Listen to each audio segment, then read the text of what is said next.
He buried his wife. He stood over the ashes, laid white flowers on cold ground, and swore revenge in blood against every soul responsible. 6 months of war. 6 months of whiskey and bodies and silence. Then one night, in the basement of his own nightclub, a pregnant janitor looked up from the broken glass she was sweeping and wore his dead wife's face. This is the story of what a man does when the grave gives something back. If you're new here, hit that like button and drop your city in the comments. I want to see how far this story has traveled. Now stay with me until the end. You won't see this ending coming. Ako masih The bottle was already half empty when Jitai threw it. It wasn't aimed at anyone specific. That was almost worse. The bartender ducked on instinct. 6 months of working for Kang Jitai, having sharpened his reflexes in ways no job training ever could. The bottle exploded against the far wall of the private lounge. Dark amber glass and darker whiskey spraying across the lacquered paneling. And then the room went absolutely still. Not quiet, still. The kind of stillness that happens when every person in a space simultaneously decides that breathing too loudly might get them killed. Jitai stood behind the bar with both hands flat on the counter, head bowed, shoulders moving with the slow labor of a man trying to remember how to be calm. He was 34 years old, and he looked 10 years older than that tonight. His jaw was unshaved past the point of intentional. His dress shirt was expensive, charcoal gray, and he'd rolled the sleeves to the elbows sometime around midnight without noticing.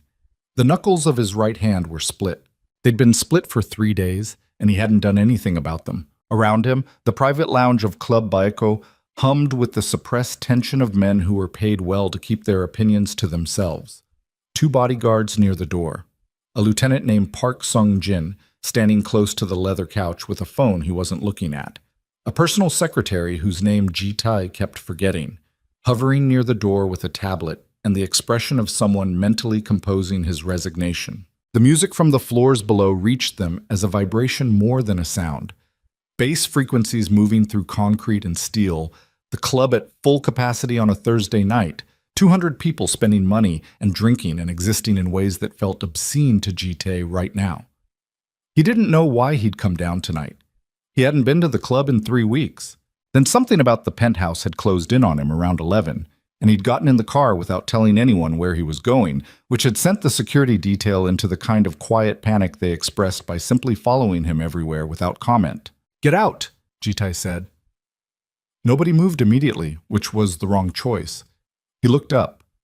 His eyes were dark and flat and very direct, the eyes of a man who had learned to turn certain things off behind them. "I said get out, all of you. Give me 10 minutes. Sung-jin opened his mouth. 10 minutes, Sung-jin. Go stand in the hallway and be useful out there." They filed out. The secretary went first with evident relief. The bodyguards last, exchanging the kind of look that said they'd be pressed against the door with their ears working hard. That was fine. Jitai didn't care what they heard. There was nothing left in him tonight that felt worth protecting. He reached under the bar and found another bottle, poured 2 fingers without looking at the glass. The whiskey was good. Everything in Club Baeko was good. That was the point of the place. That was always the point. And it tasted like nothing. It had tasted like nothing for 6 months. He drank it anyway and poured again and stood there in the wreckage of the first bottle he'd thrown, glass crunching faintly under his shoes when he shifted his weight, and thought about Naomi. He thought about Naomi every night. That was the trap of it. He'd thought that grief was supposed to dull with time. That this was the deal. That a man endured the sharpest months and then slowly the edge came off and life reassembled itself into something livable. Nobody had told him that some grief didn't dull. Some grief just went underground and moved around under the surface. And you'd be standing in a bar thinking about nothing in particular, and then some small random thing. A song, a color, the way the light hit a glass at a certain angle, would surface it all at once like something dragged up from deep water.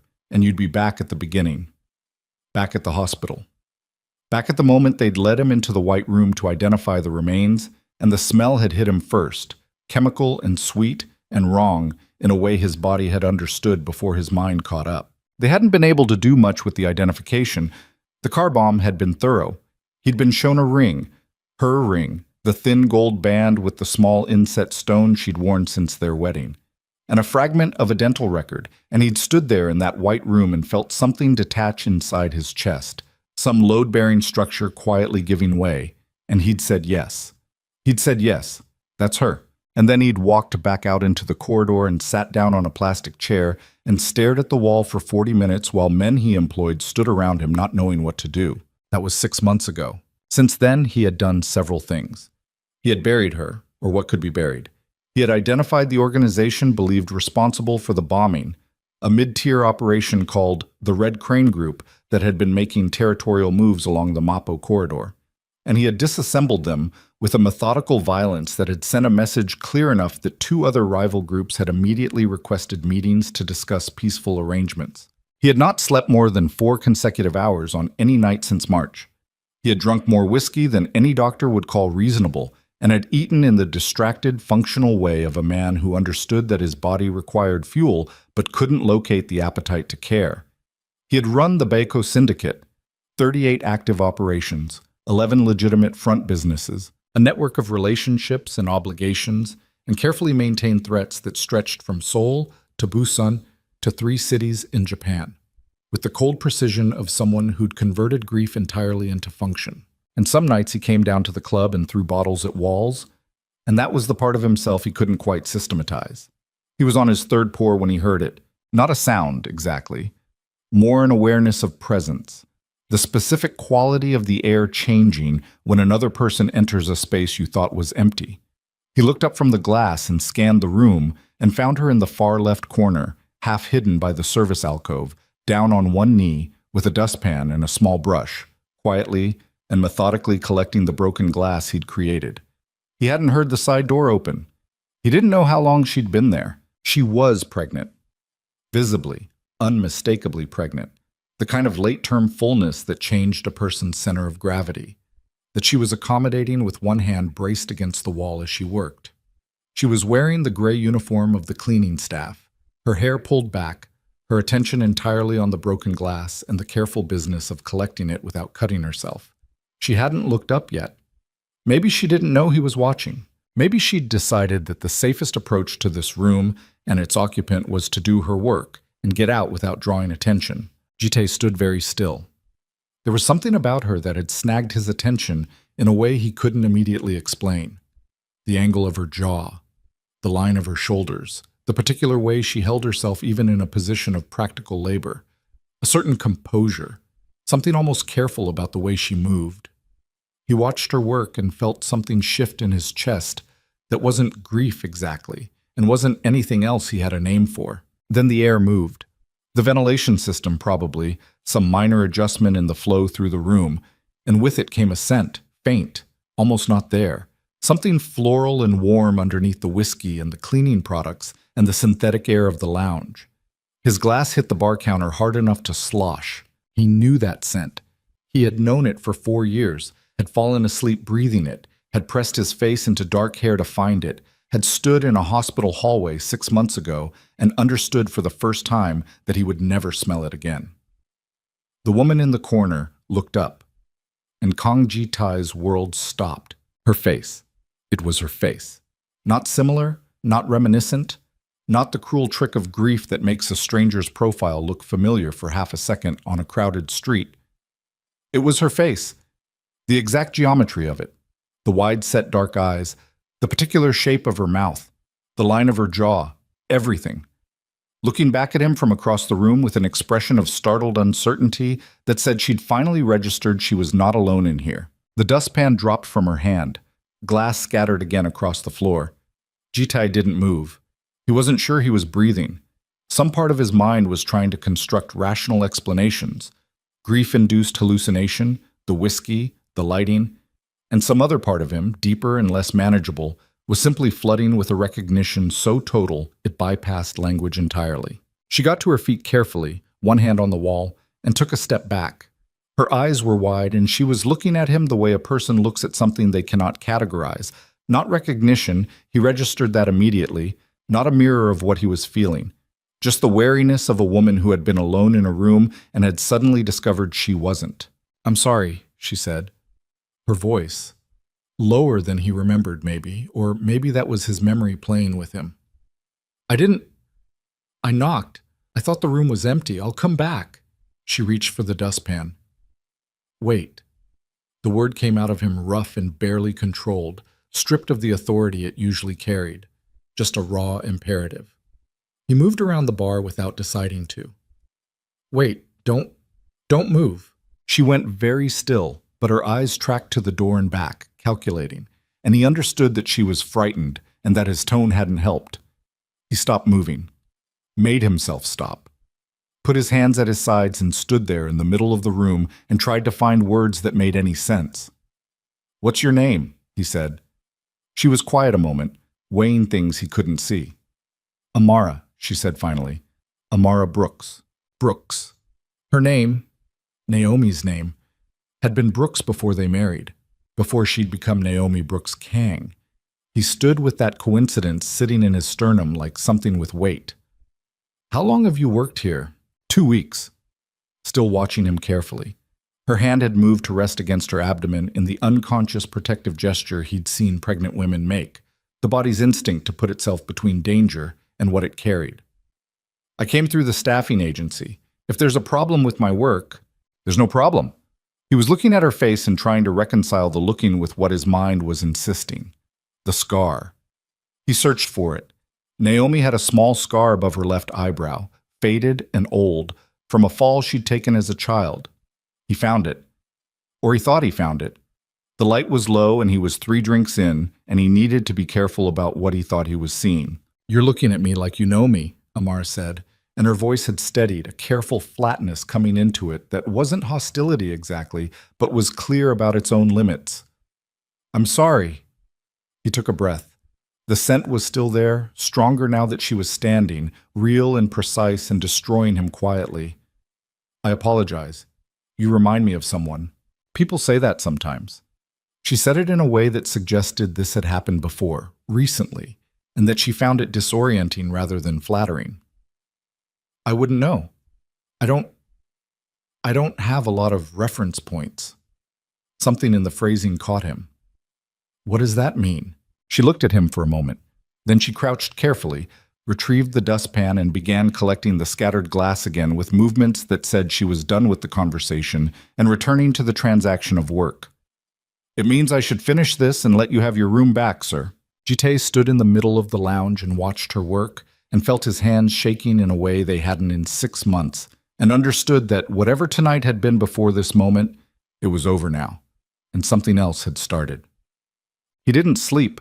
He sat in the back of the car on the way back to the estate and stared at the partition between himself and the driver and replayed those 3 minutes with a precision that hadn't been available to him in months.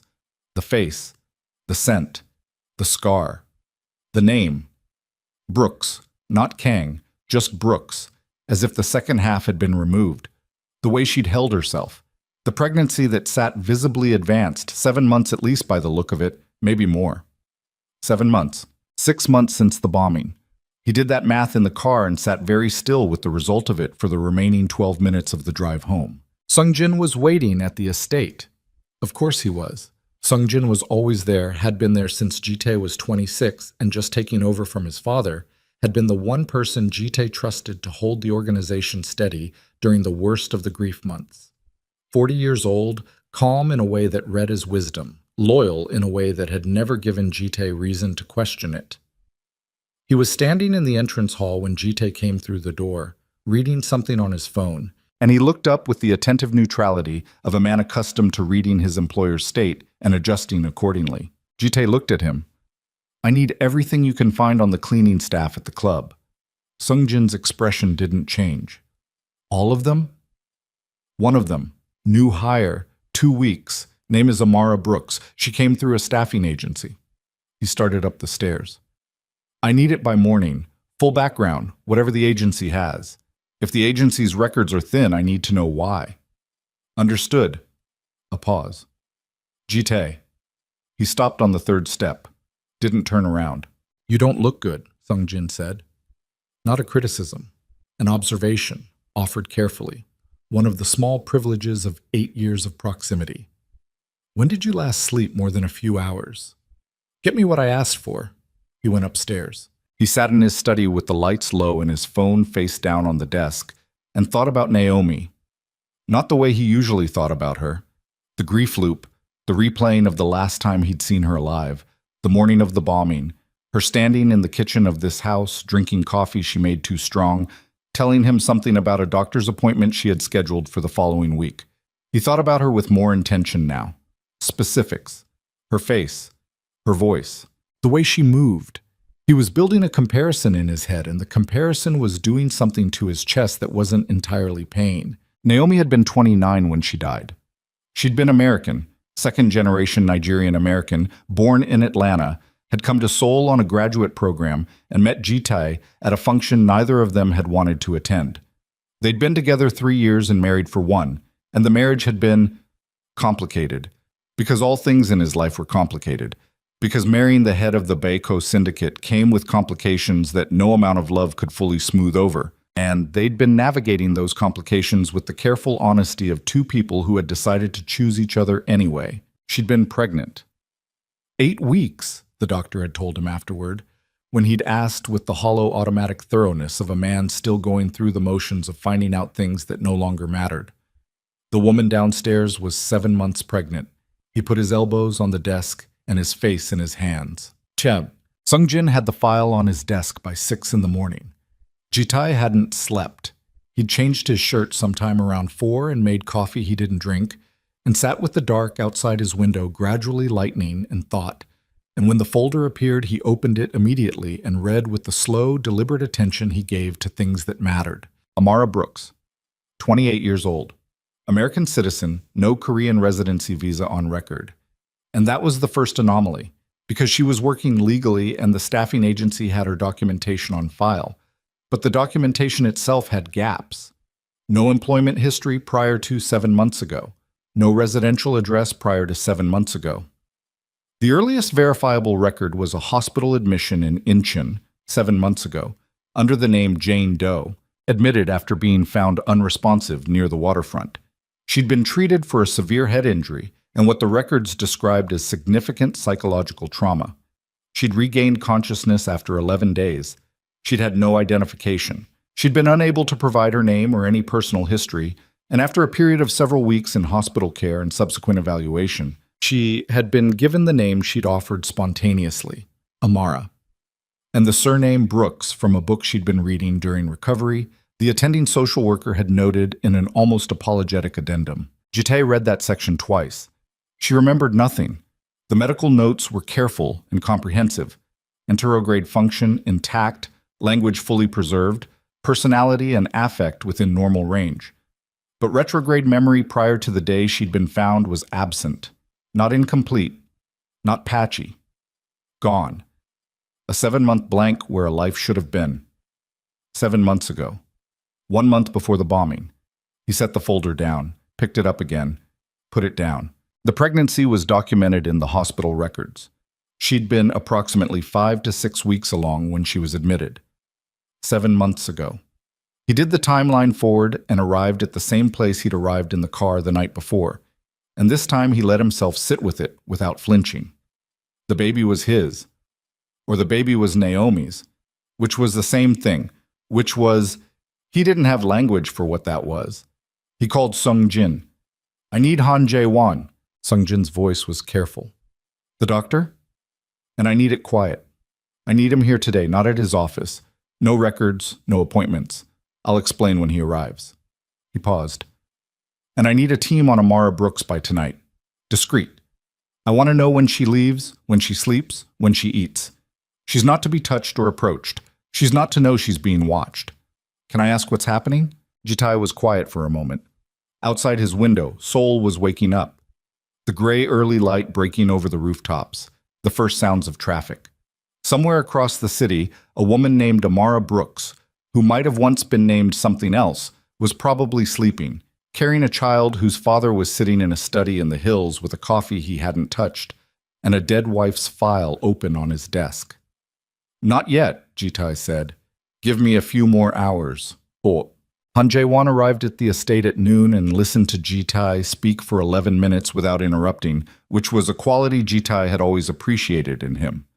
He was 60 years old, a former trauma surgeon turned private practitioner, and he had been the Beko Syndicate's physician for long enough to have developed the professional composure necessary for conversations that started with sentences like the one Jitai had just finished. "You think your wife survived," Chaewon said. Not a question, not judgment, just a careful restatement delivered in the flat register of a man sorting out what he was being asked to do. "I think there's a woman who looks exactly like my wife, carries my wife's family name before marriage, has no memory prior to a date 1 month before the bombing, and appears to be 7 to 8 months pregnant."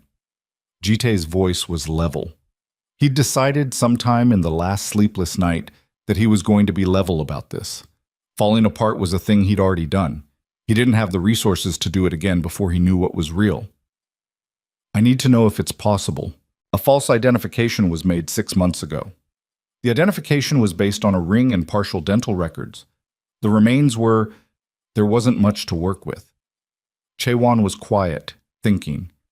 If someone wanted to fake her death, then they would have needed a body that matched well enough to pass identification under those conditions. Jitae looked at the desk. "Which is not a simple thing to arrange, but it's not impossible. For the right people. What do you want from me?" "I want you to examine her. Medically, the pregnancy, her health, everything.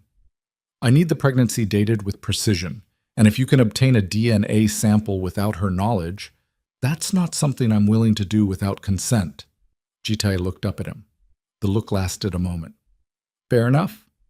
But if she consents to an examination, and if as part of that examination she consents to standard prenatal testing, arrange it." Jitae stood. "I'll get her to agree to it. Tell her it's a wellness program for club employees, something that costs her nothing." Chaewon picked up his bag. "And if the test confirms what you're thinking," Jitae walked to the window. Below, the grounds of the estate stretched toward the ridge, the trees that Naomi had said she wanted to plant more of, the kitchen garden she'd sketched plans for on a Tuesday morning 3 weeks before she'd died. Plans he'd found in a drawer afterward and sat with for an hour without being able to throw them away. "Then I figure out what happened to my wife," he said. "And I figure out who made it happen." Jets. Getting Amara to agree to the examination took longer than he'd expected, because Amara Brooks was not a woman who agreed to things easily. He didn't approach her directly. Not yet. That was its own calculation, its own restraint that cost him. Instead, he had the club's general manager reach out through official channels, framing it as a new employee health program, fully voluntary, provided at no cost through a physician retained by the club. Several employees had signed up. The manager had mentioned it to Amara in passing, low pressure, nothing that required a decision on the spot. She'd declined once. Then agreed 2 days later, the manager reported, under the condition that she be allowed to bring a question list and that everything be fully explained before anything was done. Jitae had smiled at that, alone in his car, the first real expression that had crossed his face in weeks. That was exactly the kind of thing Naomi would have done. He watched the examination through a monitor in an adjacent room, something he did not examine too closely, the ethics of, while Jae-won worked with the careful, respectful competence that made him worth what he was paid. Amara was composed and specific. She asked good questions. She was not easily managed or redirected when she wanted information, and she pushed back twice on things that seemed unclear. And each time Chaewon answered her honestly, and she accepted the answers and moved forward. Her prenatal history was consistent with what Jitae had projected. 32 weeks, due in approximately 2 months. The fetus was healthy by every available measure, positioned well, development normal, heartbeat strong. 32 weeks ago placed conception at almost exactly the time of the bombing. Chaewon obtained blood for standard prenatal panels. He also, with Amara's consent, ran a genetic ancestry screen, presented as a standard health service, which technically it was. Jitae sat with the preliminary report in his hands 3 days later in the study, at the same desk where he'd read the file, and looked at the section on ancestry markers, and understood with the certainty of a man looking at data rather than hope that the woman working nights in the basement of his nightclub had the same genetic ancestry profile as Naomi Brooks Kang, his wife, whose remains he had been shown in a white room in a Seoul hospital 6 months ago and confirmed is real. He sat with that for a long time. Then he opened his desk drawer and took out the DNA file Jae-won had flagged as a separate item, a result that had required an extra day to process and had arrived with a note that said simply, paternity confirmed. The fetus shares your genetic profile at the level consistent with biological father. Jitai put the paper down flat on the desk and pressed his palm on top of it and stared at the wall and breathed. His wife was alive. She didn't know who she was. She was carrying his child. She was sweeping broken glass in the basement of his nightclub for an hourly wage and living somewhere across the city in circumstances he didn't yet know. And she had no idea that any of this was true. And someone had done this to her. Someone had arranged a bombing, arranged a body, arranged a false identification, and put Naomi out in the world with no name and no memory and no protection, while Jitai spent 6 months drowning in manufactured grief. The question was who, and the question beneath that was why. He picked up his phone and called Sung Jin. Tomorrow morning. I want the full reconstruction of the bombing. Everything we compiled in the first 2 months. Physical evidence, source reports, everything. And I want it in the conference room at 8, not in my study. I want the team there. I'll arrange it. A pause. Has something changed? Jite looked at the paper under his hand. Yes, he said. Something's changed. He hung up without explaining and sat for another hour in the study with the confirmation that his wife was alive and the growing cold weight of understanding that someone had wanted him to believe otherwise, and that person had been close enough to make it convincing. He began making a list. It was the thing he did when grief tried to turn into chaos. He made lists, organized information into structure, gave the uncontrollable a shape he could work with. The list of people who had known about Naomi's pregnancy. The list of people who'd had access to the investigation in the immediate aftermath. The list of people who would have had the resources and the network to arrange what had been arranged. The list was not long. It had never been a large circle. He looked at the names and thought about each one. The way you thought about a familiar room when you've been told something in it isn't where you left it. Looking for the thing that's moved. The name near the top of the list, the name that appeared on every sublist, every category, every question about access and knowledge and capability, was one he'd written there without letting himself think about what it meant. Seo Min Kyu. He looked at the name for a long time. Then he closed the notebook and went to find Amara Brooks, because whatever came next, he couldn't let her spend another night without knowing someone was watching over her, even if she couldn't know who that someone was, or why, or what he knew about the life she'd lost and could not remember. She was in the basement corridor when he found her, just coming off shift, her cleaning cart parked against the wall and her coat half on, struggling slightly with the zipper on account of the pregnancy making the geometry difficult. She looked up when she heard him, and the wariness came back immediately. That same careful flatness from the first night, the way she arranged herself when she wasn't sure of a situation. Jite stopped a reasonable distance away. He'd thought about this. He'd thought about what to say and how to say it, and had discarded a dozen versions that were either too much or not enough. The wellness program, he said. Dr. Han said your appointment went well. She looked at him with the expression of someone recalibrating. You're the owner. Yes. Nobody told me the owner had access to employee health records. He didn't share records. He told me you came in. That's all. It wasn't entirely true. He held it steadily. I wanted to make sure it was useful. Amar considered him. The zipper was still half done, and she wasn't going to deal with it while he was watching. He could see her make that decision. It was fine, she said. He was thorough. He explained things clearly. Good. He paused. I also wanted to say, the other night, I made you uncomfortable, the way I looked at you. He said it plainly, without dressing it up, because plain was the only register that felt like it would land with her. I'm sorry for that. She looked at him for a moment. The wariness didn't dissolve. Yeah, it was too well-founded for that, but something in it shifted slightly. You said I reminded you of someone. Yes. Someone important. He held the eye contact.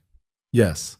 She nodded once, slowly, in the way of a person who has decided to accept an explanation without fully believing it.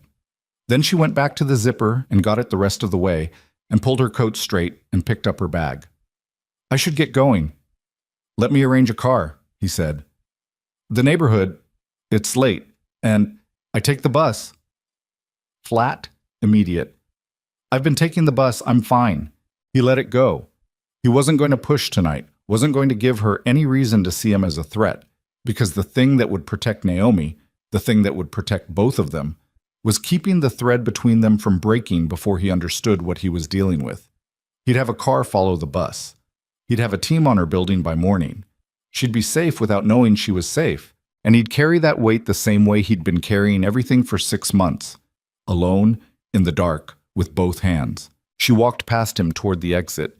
He stood in the corridor and watched her go, watched the careful way she moved, watched the set of her shoulders and the pace of her step, and the recognition moved through him again like a current, bone deep, wordless, the kind of certainty that lives below the level of argument. At the far end of the corridor, she pushed through the exit door. It swung shut behind her. Jite stood in the empty corridor for a long moment, listening to the bass from the floors above, the club still in full motion, 200 people living their uncomplicated lives inside the building his family had built. Then he took out his phone and called the one man he trusted most in the world and said, "I need to meet tomorrow, alone, clear your morning." And Min-kyu said, "Of course, whatever you need, I'm there." The way he always did, the way he'd always done, for 8 years of unquestioned loyalty. Jite said goodnight and hung up. He stood there a moment longer. Then, for the first time in 6 months, he began to wonder whether the man who answered that phone was the same man he had always believed him to be. The meeting with Min-kyu lasted 40 minutes and told Jite nothing he didn't already know, which was itself a kind of information. They sat across from each other in the East Conference Room of the Baiko Administrative Building, a room with no windows, good soundproofing, and a table long enough that 2 men sitting at one end of it still had to make a small decision about how close to sit. Jitai had arrived first, which he'd done deliberately, because he wanted to be already seated and settled when Min-kyu walked in, wanted to watch the entrance from a position of stillness rather than motion. Old habit. The kind of thing you learned when the people you met with regularly were people capable of killing you. Min-kyu came in at 8:03, which was 3 minutes late, which was unlike him. He was 40 years old, built like a man who had spent his 30s doing the physical work of the syndicate rather than delegating it, broad through the shoulders, thick-necked, with a face that had taken enough damage over the years to look distinguished in the specific way that scar tissue sometimes achieved. He'd been Jitai's underboss for 4 years, his lieutenant for 4 years before that. He'd been at the hospital the night of the bombing. He'd been the one who'd driven Jitai home afterward, who'd sat with him in the car outside the estate for 20 minutes when Jitai couldn't make himself go inside. He pulled out the chair across from Jitai and sat and poured himself water from the carafe on the table, and his hands were steady, and his face was the face Jitai had looked at for 8 years, open enough, attentive, carrying the slight permanent tension of a man always running calculations just below the surface of whatever expression he was wearing. "You look like hell," Min-kyu said, not unkindly. "You're 3 minutes late. Traffic." He settled back. "What's happening?" Jite looked at him for a moment without speaking. He'd been doing this more since last night, looking at familiar things and trying to see them without the familiarity filtering out the detail. It was a disorienting exercise, like trying to read a word you'd read so many times it had stopped looking like a word. "I want to go back over the bombing investigation," Jite said. Something moved across Min-kyu's face, small and quickly managed, and it could have been anything. Could have been the natural response of a man being asked to revisit a painful subject. Could have been fatigue. Could have been something else entirely. We went over it. We went over it for 2 months. We identified the Red Crane people. We identified who we were told to identify. Jite said it evenly. "I want to go back to the source material, the physical evidence from the scene, the original forensics." Min-kyu was quiet for 3 seconds. Jite counted them. "Why now?" "Because I'm not satisfied." He held Min-kyu's gaze. "I've never been satisfied. I let the operational response push out the investigative work because there was pressure to move, and I was not in a position to resist that pressure. I'm in a different position now." "You were grieving."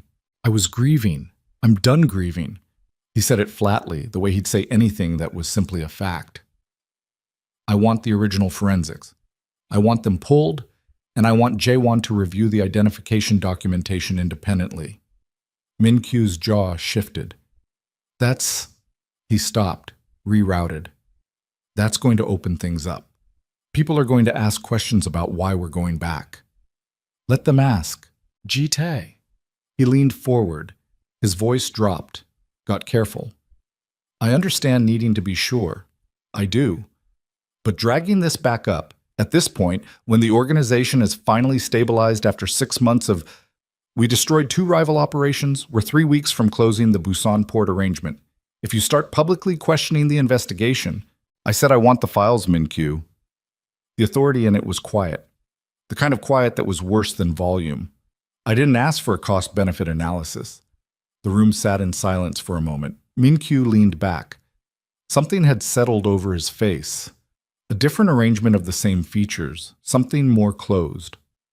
I'll have them pulled, he said. Today. Today. He stood, straightened his jacket. Anything else? Jite looked at him. Not right now. Min-Kyu nodded once and walked out. Jite sat in the empty conference room and listened to the silence and thought about the 3-second pause and the rerouted sentence and the specific argument that had been deployed against going back to the investigation. Not, there's nothing to find, but it will cost us too much to look. The distinction felt important. Turned it over in his mind the way you'd turn a stone looking for what lived underneath it. He sat there for a long time. Amara had a routine, and within 4 days, Jite's team had mapped it with the kind of thoroughness he'd requested. She woke early. The surveillance noted lights on in her apartment by 6 most mornings. The apartment was a small 1-bedroom in Mapo-gu, 3rd floor of a building with adequate but not good security, the kind of place a person landed when they were rebuilding from nothing and needed to spend the minimum that still felt safe. She took the bus to a morning shift at a different cleaning contract, a commercial office building in Yoido, 3 days a week, and the club shifts 4 nights a week. And she had a prenatal appointment every other Thursday at a clinic in Hongdae she reached on foot because it was only 12 minutes from the apartment. She didn't appear to have friends in Seoul. She had a phone, a modest one, prepaid, and the surveillance team had confirmed through the building's lobby camera records that she received no visitors and appeared to go out only for work and appointments and occasional grocery runs, the latter accomplished with the careful economy of someone managing a tight budget and a body that was getting harder to move through a crowded store. Jite read the daily reports and felt a specific grinding guilt that he tried to be functional about. She was alone. She was alone and pregnant, and she didn't know why. And the answer to why was sitting in a study in the hills running surveillance on her instead of explaining any of it, because explaining it required information he didn't yet have, and trust she had no reason to give him, and a version of the truth that he wasn't confident he could deliver without shattering something that needed to stay intact. He approached her on a Thursday.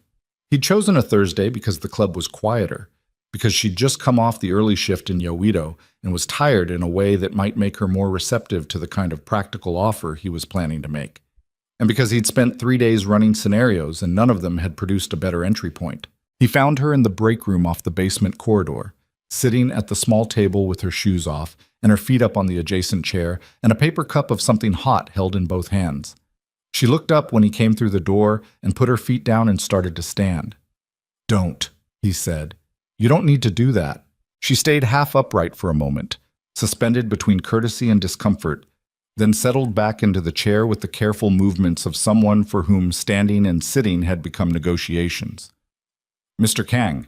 "Ji-tae." He pulled out the chair across from her and sat, which he'd also thought about, coming to her level, not standing over her, removing whatever physical authority came with height and the suit that cost more than her monthly rent. Or just Kang, if you prefer. Whatever's easier. She looked at him with that steady, measuring quality. "What can I do for you?" "I have a proposal." He put his hands flat on the table. "Nothing complicated.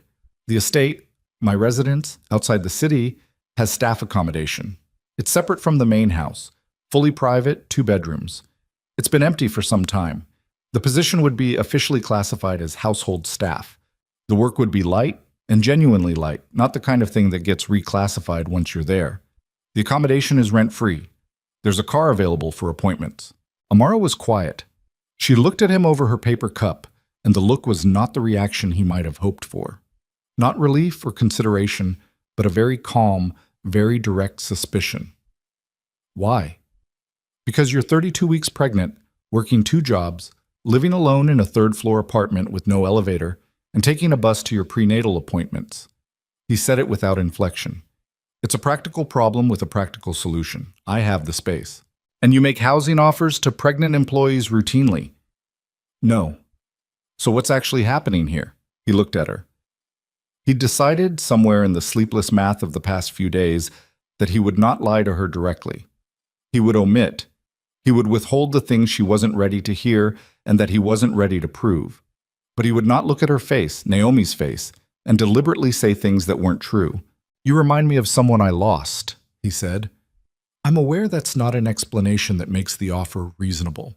I'm also aware that from where you're sitting, a man who owns the building you work in offering you a place to live looks like exactly the kind of situation a person in your position should be careful about." He paused.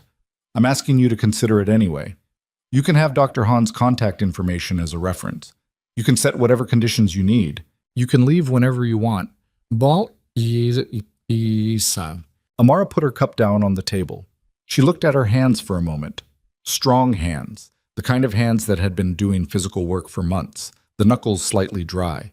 Then she looked up. "I'm not someone who takes things from people I don't understand." "That's reasonable." "I've been managing fine." "I believe you." "I don't need—" She stopped. Her jaw tightened for a moment with something that might have been the edge of tears, or might have been anger, and she handled it the way she seemed to handle most things, which was to press it back down and keep her face level. "I don't need someone deciding I can't take care of myself. I'm not deciding that." His voice was very quiet. "You can absolutely take care of yourself. You've been doing it for 7 months with no support and no history and no one who knew you before. And you've built a functional life out of nothing, and that's not a small thing." He held her gaze. "I'm not offering because I think you can't manage. I'm offering because you shouldn't have to manage alone." The break room was small enough that the silence had texture. Amara looked at him for a long moment. Her expression was complicated. The suspicion still there, but something else moving under it. Something that might have been the acknowledgement of exhaustion. The thing a person felt when they'd been alone for long enough that having it named out loud did something involuntary to their face. "I'll think about it," she said finally. It was more than he'd expected. "That's all I'm asking." He stood. She watched him, and he caught the moment when her eyes went to his hands, the still split knuckles, 3 weeks now without healing because he kept reopening them. And something crossed her face that was close to recognition of something, though not the recognition he was waiting for. "Those need to be bandaged," she said. "Not warm, not cold, just factual." Jite looked at his hand. "I know." "You should do something about it." "I will." He left her in the break room and went back upstairs and stood in the corridor outside his office and put his back against the wall and closed his eyes for a moment, breathing slowly through his nose. His hands were steady. They were always steady when they needed to be. That was the thing about the steady hands. They worked when required and fell apart at 3 a.m. when no one was watching, and he'd made a private accommodation with that. His phone buzzed. "Sung Jin. The original forensics. You need to see this tonight." Wow. The files were spread across the conference table when Jitai arrived at 9 that evening. Sung Jin was already there, and the syndicate's head of intelligence, a woman named Oh Yeon-soo, who was 43 and had the permanent stillness of someone who had learned that showing reaction was a resource expenditure, was standing at the far end of the table with a folder open in her hands. Yeon-soo had been the one to pull the files. She was one of the 3 people Jitai had decided to trust with the secondary investigation for the time being because she'd had no direct role in the original investigation, and her loyalty had a quality that was structural rather than personal. She was loyal to the organization's integrity, which meant she was loyal to accuracy, which was what he needed right now. "Tell me," Jitai said. Yeon-soo set down her folder. "The dental records used for the primary identification." She put a document on the table in front of him. "These were provided by a dental clinic in Seodaman. I contacted the clinic this afternoon, independently, as a records request." "And?" "The clinic has no record of treating a patient with Naomi Brooks Kang's name. No record of her ever having been a patient there. The records that were provided to the identification team 6 months ago List a patient ID number that doesn't exist in the clinic's system. She paused. The clinic manager was cooperative. She pulled their archive going back 5 years. There is no match. The room was quiet. Jitay put his hands flat on the table. He looked at the document. The original investigation team received these records. Yes. Who received them, specifically? Yeonsu looked at him steadily. They were processed by Minkyu's administrative team. Standard protocol. All external documentation was routed through the underboss office during the investigation phase. Jitay breathed slowly. In through the nose, out through the mouth, the way he'd trained himself in situations where the thing he was feeling and the thing he needed to project had to stay on opposite sides of a wall. What else? Yeonsu picked up a second document. The forensic team's final report. There's a chain of custody gap in the physical evidence from the bomb site. There are items logged at the scene that were never logged into the evidence storage, including... She paused, and it was the first pause she'd taken, the first small concession to the weight of what she was saying, including the ring. The ring, the thin gold band with the small inset stone, the object he'd been shown in a white room and had said yes to, had said that's her to, had built 6 months of grief on top of. Where is the ring now? It's in evidence storage, but the logging timestamp doesn't match the scene documentation. There's a 5-hour gap. She set the document down. Someone logged it in after the fact. Jitay stood very still. The temperature of the room hadn't changed, but something about it felt different. The air, the quality of the silence, the specific way that a space feels when the thing you've been looking for is no longer theoretical. Sungjin had been quiet throughout. He spoke now, carefully. Jitay, who had access to evidence storage during that 5-hour window? His voice was flat and very controlled, and Sungjin heard the control in it and stopped. Yeonsu pulled a third document. She put it on the table without speaking and took a step back. Jitay looked at it. It was a security log. Badge access records for the evidence storage facility, date stamped from the night of the bombing. There were 3 entries during the 5-hour window. 2 were members of the forensic team, both logged for routine procedures.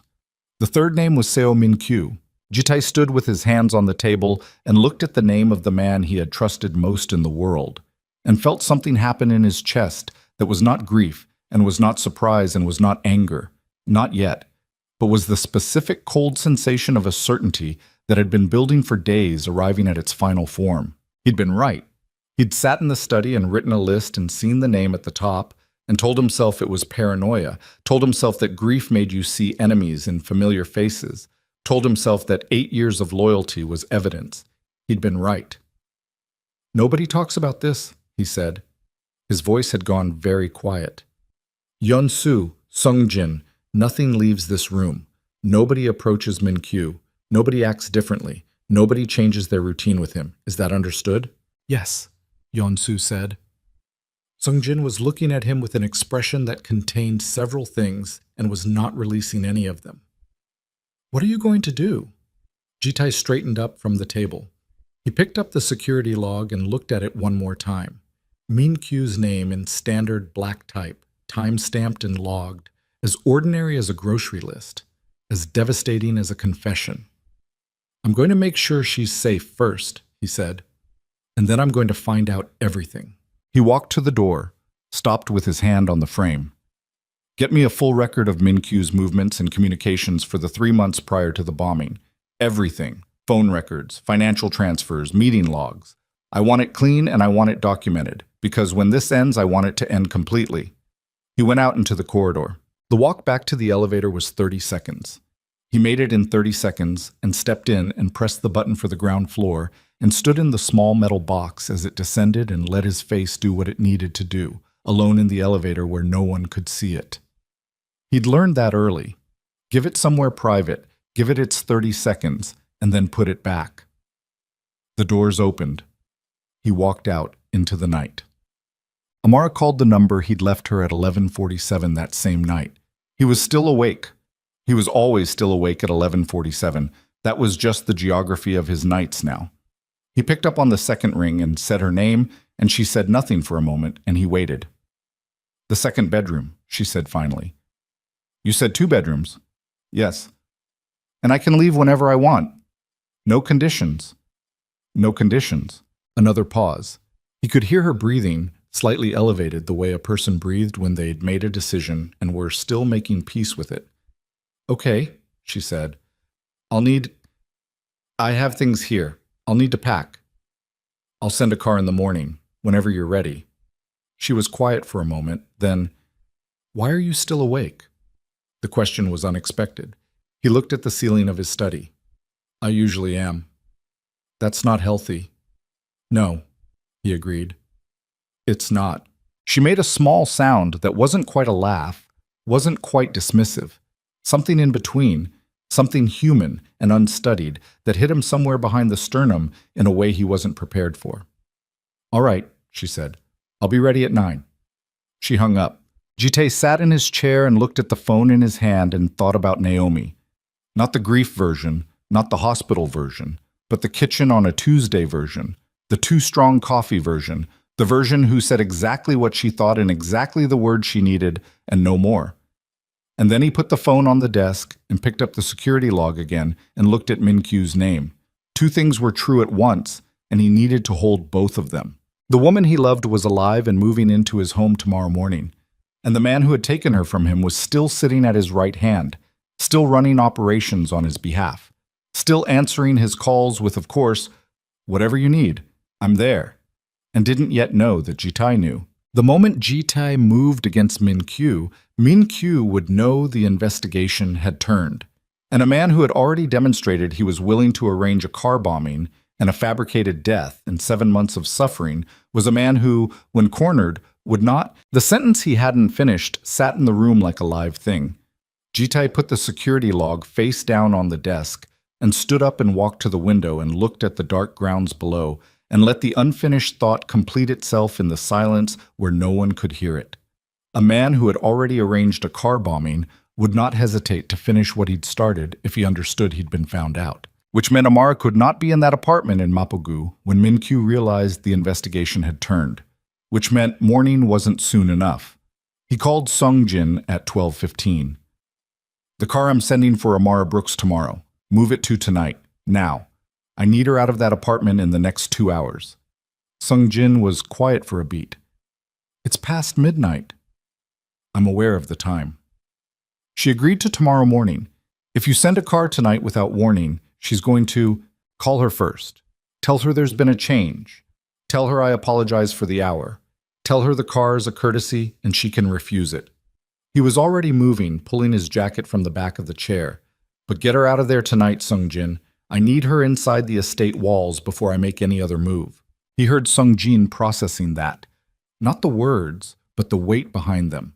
The specific register of urgency that Jitai almost never used. Understood, Sung-jin said. I'll call her now. Jitai hung up and stood in the study for a moment with his jacket half on and his mind running the geometry of the situation. Min-kyu didn't know yet.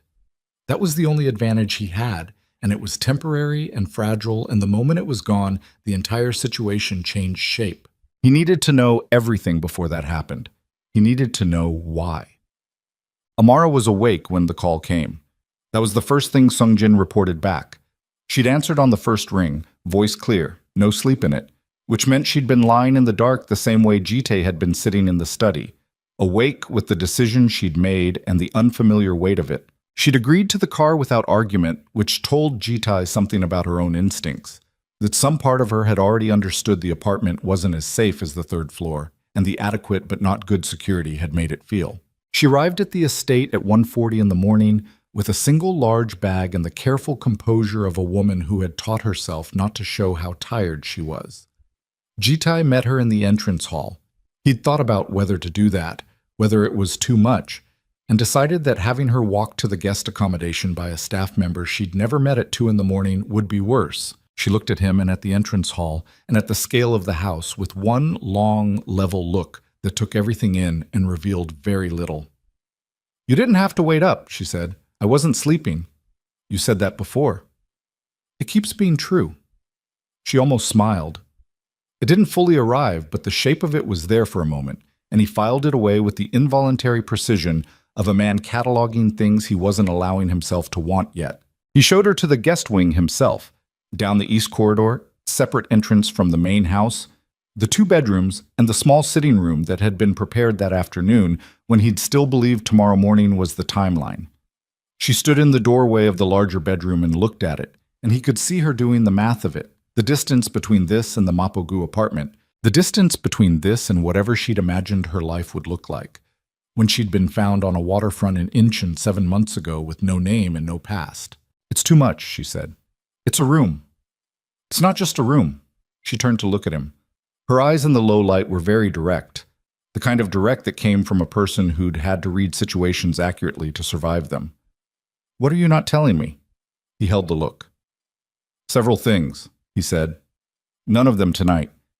She studied him for a moment. "That's honest, at least." "I'm trying to be." She turned back to the room. "Okay," she said quietly. "Okay." And he understood that the okay wasn't about the room or the accommodation or even him specifically. It was a woman making an internal settlement with a situation she couldn't fully see, deciding to trust the available evidence rather than the fear, and it cost her something to do it, and he watched her do it and felt the guilt of the withheld information settle deeper into his chest. "If you need anything," he said, "any hour. I'll be fine." "I know you will." He paused in the doorway. "Good night, Amara." She didn't answer immediately, then quietly, "Good night." He went back to his study and didn't sleep. The full picture of what Min-kyu had done arrived in pieces over the following 72 hours, assembled by Yeon-soo and a small team working in a secured room on the second floor of the administrative building with access to records that Min-kyu didn't know they were pulling. The financial thread came first. Yeon-soo found it in a subsidiary account, a cleaning company that existed on paper, registered 18 months ago, that had received a series of transfers from an external source Ji-tae didn't immediately recognize. She traced the external source through 2 shell structures and found the origin, a private security contractor with documented connections to a fixers network that operated across 3 countries. The contractor's known services included, among other things, the procurement and preparation of unidentifiable remains for forensic substitution purposes. Ji-tae read that line twice. Then he set the report down and went and stood at the window of the secured room and put his forehead against the glass and breathed for 60 seconds. Someone had been sourced. A body. A woman. Approximate age, approximate build, approximate dental profile. Close enough that under the conditions of a car bombing, and the grief-impaired judgment of a man being shown a ring and told to confirm his wife's identity, it had been close enough. He went back to the table and kept reading. The communication records were more fragmentary, but Yeon-soo had been patient and systematic, and what she'd reconstructed showed a pattern beginning approximately 3 months before the bombing. Min-kyu had been in contact, through burner channels, through intermediaries, with someone inside the organization who had been feeding information about Naomi's movements, her schedule, her route to and from the clinic where she'd begun her prenatal care, the car she used, the driver she trusted. The bombing had not been random. It had been timed. It had been planned with knowledge that could only have come from inside the estate. And 2 weeks before the bombing, there was something else. Yeon-soo had flagged it with a single handwritten note on the margin of the document. "This is the part you need to sit down for." Ji-tae was already sitting. The document was a medical record. Not Naomi's prenatal records, but a private consultation record from a clinic in Gangnam, patient name redacted, date 18 months prior. The consultation had been with a neurological specialist. The notes described a patient presenting for evaluation of a family member. The family member was described as suffering from a recent psychological episode. The patient requesting the consultation on behalf of the family member was logged under an alias. But the contact number on the file, the callback number provided at registration, was a number Yeon-soo had cross-referenced against the communication records. It was a number that traced back to Min-kyu's secondary phone. Ji-tae looked at the date again. 18 months ago, 8 months before the bombing, before Naomi had been pregnant, before any of it. Min-kyu had been planning for at least 18 months. He sat with that long enough to feel the full dimension of it. Not just the betrayal of the act, but the timeline of the betrayal. The 18 months of sitting across tables, driving in cars, taking calls, holding vigils at hospitals, driving Jitai home from the identification and sitting outside the estate for 20 minutes while Jitai couldn't move. All of it performed. All of it deliberate and premeditated and sustained with a patience that required a coldness. Jitai hadn't known was possible in someone he'd eaten dinner with, argued with, trusted with the organization's most sensitive operations. 8 years. 8 years of loyalty that had apparently been something else from the start, or had curdled into something else along the way, and Jitai hadn't seen it. He'd sat across from it every day and hadn't seen it. He thought about the morning of the bombing. He'd been at the administrative building for an early meeting. Naomi had been, he could see her exactly. The kitchen, the coffee, the doctor's appointment she'd mentioned. She'd kissed him before he left, brief and warm, and he'd been distracted, already thinking about the meeting, and he hadn't. He hadn't held it long enough. That was the thing he came back to, always. He hadn't held it long enough. She'd gotten in the car an hour after he'd left for the building. The driver was one of his trusted people.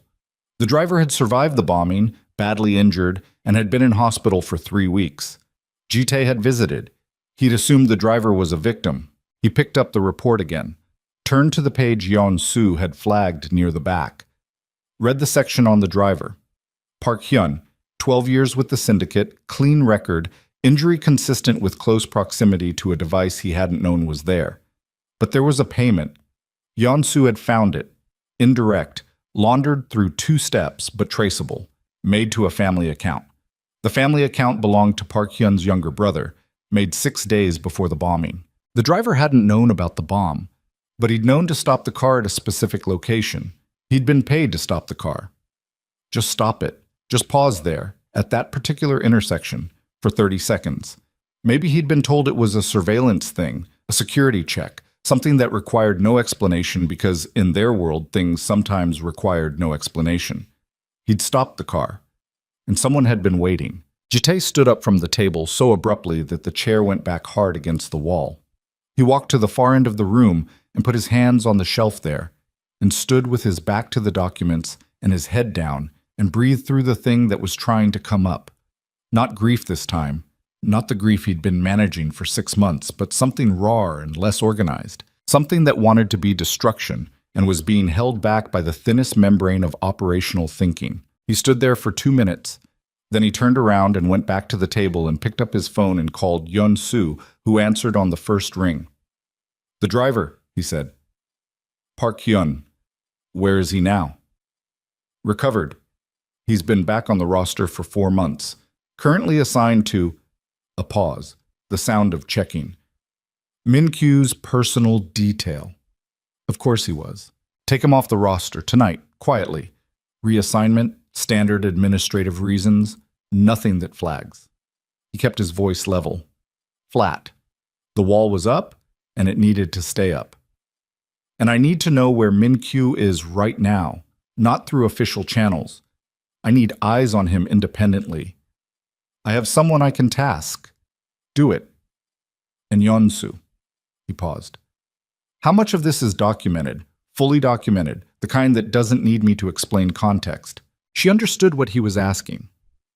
70%, maybe 75%. Like, the financial chain is solid. The communication records have gaps, but the pattern is clear. The driver payment is documented. She paused. The hardest piece to prove formally is the motive. We can show what he did. We can't yet show on paper why. Jitai already knew the why. He'd been turning it over since the night he'd first looked at Min-kyu across the conference table and felt the air between them change. The why was power. The why was the same thing it always was in their world. The calculation a second man makes when he looks at the first man and decides the distance between them is too great or too slow to close by any other means. Min-kyu had looked at Naomi and seen weakness, had looked at the pregnancy and seen a man being pulled out of the machinery that kept them both in power, had done the cold arithmetic of removal and decided that Jitai grieving was more manageable than Jitai choosing family over empire. He'd been wrong about that. Catastrophically, fatally wrong. But he hadn't found that out yet. "Get me the rest," Jitai said. "You have 24 hours before I move." He hung up and stood in the secured room alone with the documents spread across the table and the quiet certainty of what was coming, and then something shifted at the edge of his attention. A sound from somewhere in the building, a door, footsteps in the corridor outside. And he moved to the door and opened it before he'd consciously decided to. The corridor was empty. He stood in the doorway and looked both ways and saw nothing, and told himself it was nothing, and went back inside. But the feeling stayed. The feeling of a room that had been listened to. The feeling of air that had been recently displaced by someone moving quickly away through it. He looked at the documents on the table. He looked at the door. He thought about the secured room. Who had access? Who knew this was where the secondary investigation was being run? Who in the administrative building could have reasonably been in this corridor at this hour? He thought about the 3-second pause in the conference room 4 days ago. The rerouted sentence, the argument against looking that hadn't been, "There's nothing to find." Jitae picked up his phone and called Sung Jin. It rang. It kept ringing, went to voicemail. He called again. Voicemail. He stood in the secured room with the phone in his hand and felt the membrane between operational thinking and the rawer thing underneath it beginning to develop a tear, and he made himself breathe and think and not react until he had more information, because reacting wrong at this stage was the thing that got people killed. He called the gate of the administrative building. The overnight guard answered and confirmed. Sung Jin had left the building approximately 15 minutes ago. 15 minutes ago. Jitae walked back to the table and looked at the documents and thought about who, besides himself and Yeon-soo, had known this room existed. Who had known the secondary investigation had been moved here 3 days ago. Who had been told, in careful and limited terms, that Jitae was re-examining the forensics. Sung Jin. Sung Jin, who had been in every conversation since the beginning. Who had been the first person Jitae had called the morning after seeing Amara in the lounge. Who had arranged the doctor, the surveillance team, the background file, the car, every operational piece of the last 2 weeks. Who had access, by virtue of proximity, to more of Jitae's movements and intentions than almost anyone. And who was not answering his phone. Jitae gathered the documents from the table with methodical speed, not panicked, not hurried in a way that lost things, but fast, and secured them in the locked case Yeon-soo had left for exactly this contingency. And he called Yeon-soo again and said simply, "Burn the room, everything electronic, then go somewhere Min-kyu's people don't know." He was already moving. He was in the car before he'd finished processing the full weight of what Sung Jin's silence might mean, because the car was where he needed to be, moving toward the estate, toward Amara, toward the one asset in this situation that could not be allowed to become leverage. The driver pulled out of the administrative building and Jitae sat in the back and looked at his phone and called the estate's head of security and said, "Lock down the guest wing. Nobody in or out except me. If anyone you don't recognize comes through the gate, call me before you do anything else." He paused. "And check on the occupant of the east guest rooms, quietly. Don't wake her if she's sleeping. Just confirm she's there." He sat back and looked out the window at the nighttime city moving past, and thought about 18 months of patience and what it implied about the present, that a man who had planned this long and this carefully would have contingencies, would have considered the possibility of discovery, would have prepared for it. His phone buzzed. Unknown number. He looked at it for a moment, answered. Silence on the line, and then a voice. Sung Jin's voice, lower than usual, careful in a way that had the sound of a man speaking in a space where he was not alone. "I'm sorry," Sung Jin said. "I didn't have a choice. He's known about the investigation for 2 days. I tried." A sound, a pause, a breath that was too controlled. "I tried to slow it down. I tried to buy you time. But he knows about the woman. He knows she's at the estate." Jitae's hand tightened on the phone. "Sung Jin, where are you?" "It doesn't matter where I am." His voice cracked slightly on the last word, and then recovered. And Jitae understood in that crack what the situation in that room was. "What matters is he's moving tonight. He's not going to wait." He said, another pause, another controlled breath. He said the woman needs to disappear before morning." The call went dead. Jitae looked at the phone in his hand for exactly 1 second. Then he leaned forward and hit the partition. "Faster!" The driver didn't ask questions. The car accelerated. Jitae called the estate security chief. 1 ring, 2 rings, 3, and the 3 rings were the longest 3 rings of his life. And then the line connected, and the security chief's voice came through, and Jitai said, "Status, right now. Guest wing is secure. I have 2 men on the east corridor. The occupant is..." A pause, a shuffle, the sound of a radio. "She's in the room, light under the door. She might be awake. Keep both men on that corridor. Nobody moves without my direct order. And I need you to check the perimeter, northwest fence line. Check it physically, right now. Send someone on foot. Is there a... Do it." He hung up and pulled up Yonsu's number, and she answered on the first ring, which meant she hadn't slept, which meant she'd understood something was accelerating before he'd called. "Min-kyu knows," he said. "He's moving tonight. I need you to get the documentation out of Seoul. Physical copies, not digital, to the contact in Busan. You know which one." "Already moving," she said. "I pulled the files 40 minutes ago when you told me to burn the room. I had a feeling. Get out of the city. I'm already in a car." A pause. "Jitai.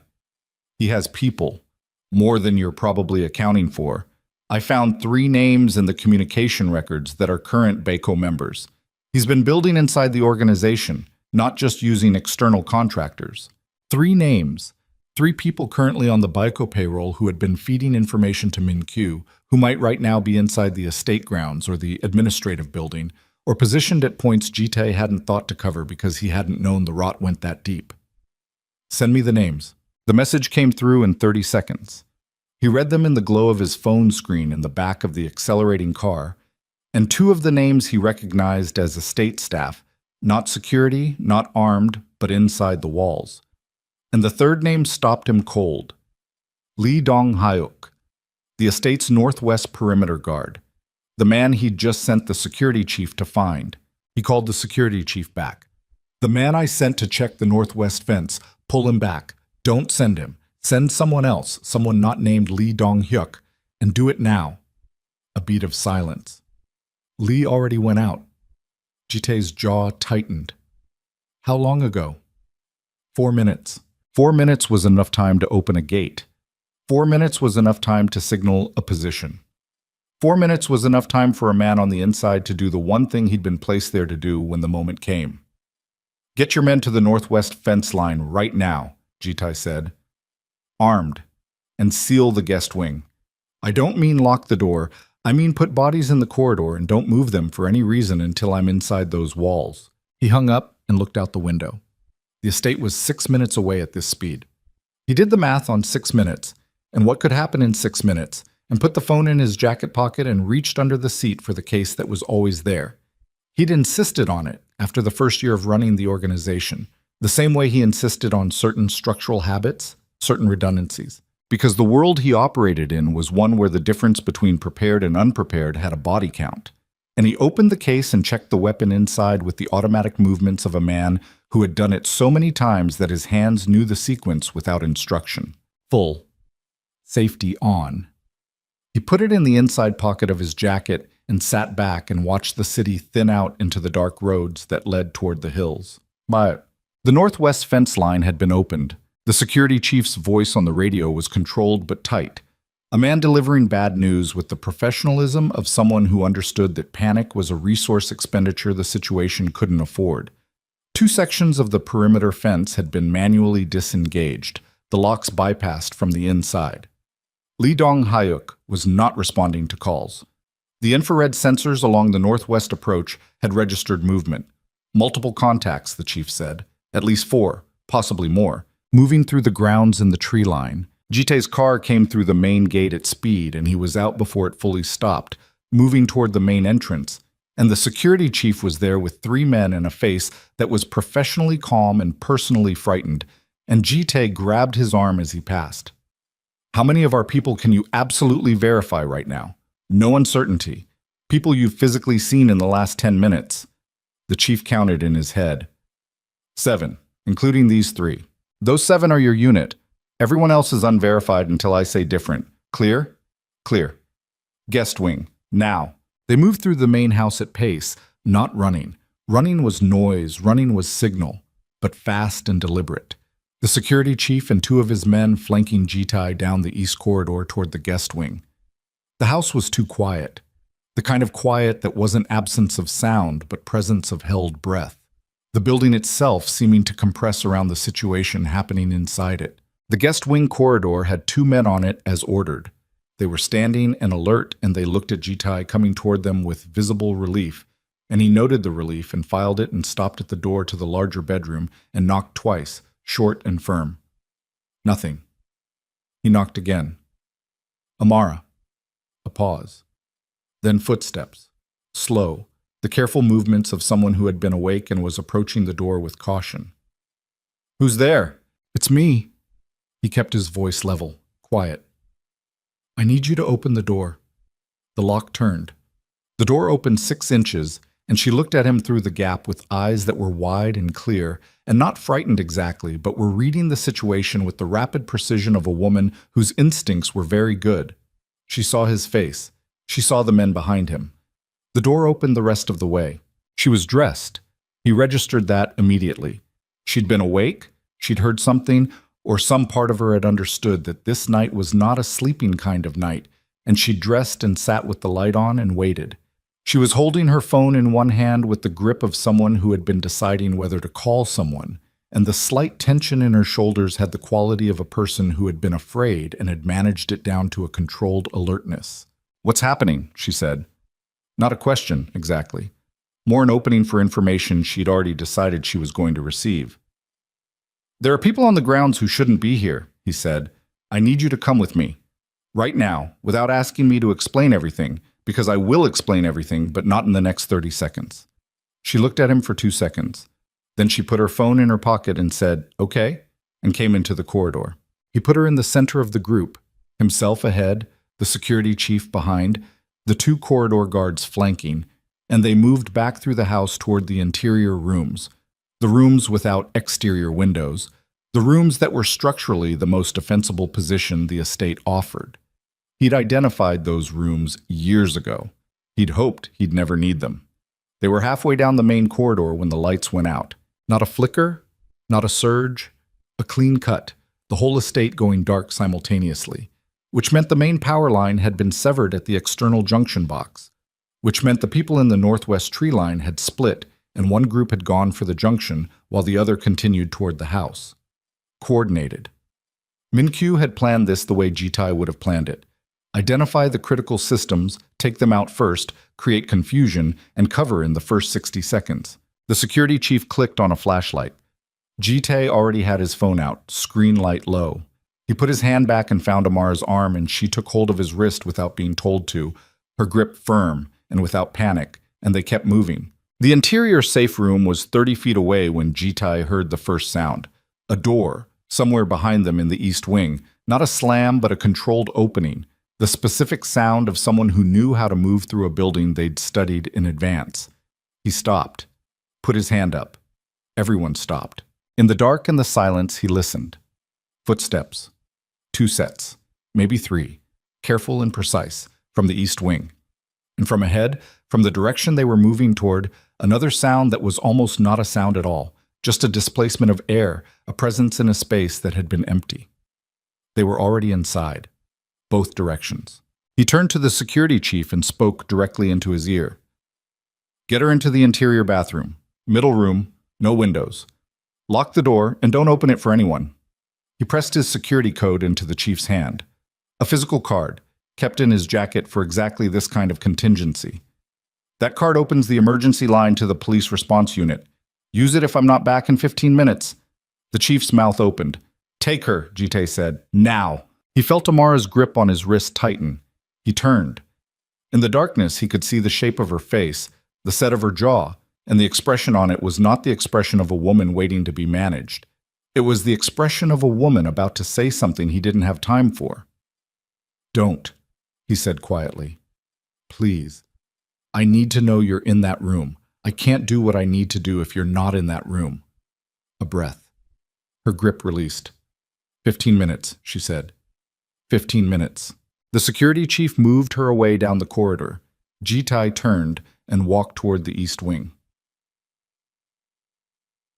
The first man came out of the guest suite doorway fast and low, with the trained movement of someone who knew how to close distance, and Jite sidestepped by reflex and drove his elbow into the side of the man's neck and put him on the floor with the ugly efficiency of someone who had spent 20 years learning how to end physical confrontations before they developed options. The man went down hard. He didn't get up. Jite kept moving. Second man in the corridor ahead, backlit by nothing, just a shape, and the shape had its arm extended, and Jite was already dropping to the side when the sound came. Not the shot itself, but the suppressed percussion of it. The air punch of a round going past close enough that he felt it.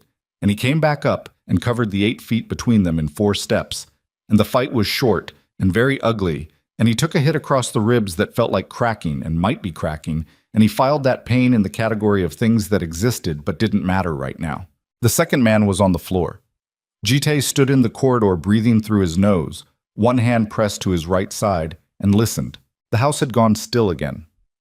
Somewhere in the east wing, a door opened and didn't close, which meant someone was being careful about sound. He moved toward it, back against the wall, moving sideways along the panel, and the darkness that had been working against him was working for him now too, because he knew this house, and the men Min Q had sent in did not. He came around the corner into the east wing's main junction room, and Min Q was standing there. Not a flanking soldier, not an advance man. Min Q himself, in a dark jacket, with a gun held at a professional angle and an expression on his face that was, and this was the thing that hit Jite with a force almost physical, that was tired. Not guilty. Not manic. Tired and resolved, and in some terrible way almost relieved, the expression of a man who had been carrying a weight for 18 months and had arrived at the moment when it would either crush him or be set down. They looked at each other across 15 feet of darkness. "You came yourself," Jite said. His voice came out rough around the edges from the rib. He didn't adjust it. "Of course I did." Min Q's gun didn't waver. I wasn't going to send someone else for this." "Consider it." "Don't." Something moved across Min Q's face. "Don't do the cold thing. Not tonight. I've watched you do the cold thing for 8 years and not tonight. Tell me why." Jite's hand was at his side, 2 inches from his jacket pocket, and Min Q's eyes tracked the hand and came back to his face, and they both understood the geometry of the room. Not the justification, the real reason. You've been planning this for 18 months. You had someone inside the estate feeding you her schedule. You sourced a body. You forged records. You put a ring on a burned corpse and stood next to me while I identified it. His voice didn't rise. It went flatter, quieter, the way it always went when the thing underneath it was biggest. You drove me home. You sat outside with me for 20 minutes. Min Q's jaw moved. "Why?" Jite said. The silence lasted long enough that Jite thought he wouldn't answer. Then Min Q said, "Because you were leaving." "I was leaving." "Not physically, not from the organization." His grip on the gun shifted slightly, not threat, almost unconsciously. A man using his hands to find words. "But you were leaving it, every week, a little more. The baby was coming, and you were changing the way you made decisions. You were pulling back from certain things. You were thinking about something other than what we'd built, and I could see it. I could see where it was going. So you killed her." You killed her." The flatness in Jite's voice cracked slightly, just at the edge of it. "She was 8 weeks pregnant when that car went up. Our child is alive." Min Q's voice was sharp. "He's alive, she's alive, that was the arrangement. It wasn't supposed to be. She wasn't supposed to be harmed. She was supposed to wake up somewhere else, with nothing, and you were supposed to grieve and come back to what you were. And the organization, Jite took a step forward. Min Q's gun came up a fraction. "She spent 7 months on a waterfront in Incheon with no name, Min Q. She's been cleaning floors in my basement for an hourly wage. She doesn't know who she is. She doesn't know me. She's 32 weeks pregnant, and she's been alone since March, and you did that because you decided the organization needed me more than my family did. I made a decision." Min Q's voice was going ragged at the edges. "I made the decision you wouldn't make. That's what I've always done. That's what I've been. For you, for 8 years. The man who makes the decisions you won't make. I never asked you to make that one. You never had to ask. That's the whole..." He stopped.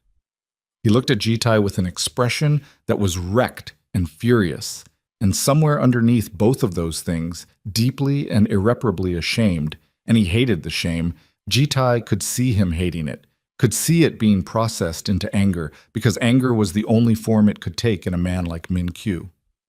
I built this with you 12 years. I gave this organization the same years you did, and I would have given you anything you asked for. Jitai's voice was very quiet now. Anything reasonable. You could have come to me, you could have said any of what you just said to my face, and we could have talked. That was available to you. It wasn't. It was. You chose not to because you'd already decided. Min Kyu was breathing hard. The gun was still up. Jitai looked at it and at the man holding it and did the calculation of the distance between them and the angle of the shot and his own right side, which was sending signals that the rib was not intact. How does this end? Min Kyu asked. And the question was genuine. Not a negotiating position, not a tactic, but the actual question of a man who had arrived at a destination without a map for what came next. You know how it ends, Jitai said. I could have killed her. Min Kyu's voice dropped. Tonight, I could have told the men. I didn't. I told them to bring her in, not to touch her. I still made that call. Because she's carrying my son. Because... He stopped. His mouth worked. Because I didn't want... He stopped again. Because even at the end of everything, even with 18 months of cold planning behind him, and a gun in his hand and men in the grounds of the estate, something in Min Kyu had not been able to close that last door entirely. Jitai saw it. He saw it clearly, and he didn't know whether it made it better or worse. And the answer was probably both, and that was going to take years to find a shape for, and right now was not the time. Jitai moved. Not for the gun. Not for Min Kyu. He moved to the side, a hard pivot on his left foot that sent a wave of white agony through his cracked rib, and Min Kyu's shot went into the wall where Jitai's chest had been, and the second shot went wide because Jitai was already inside the arm's reach, already driving forward, and what followed was not clean and was not organized and was nothing like the controlled efficiency of the corridor fights.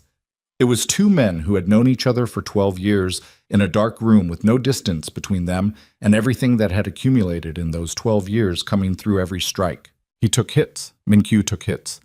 The gun went somewhere, a hard impact against the wall, and it left Min Kyu's hand and clattered away into the dark, and neither of them went for it because by then neither of them could.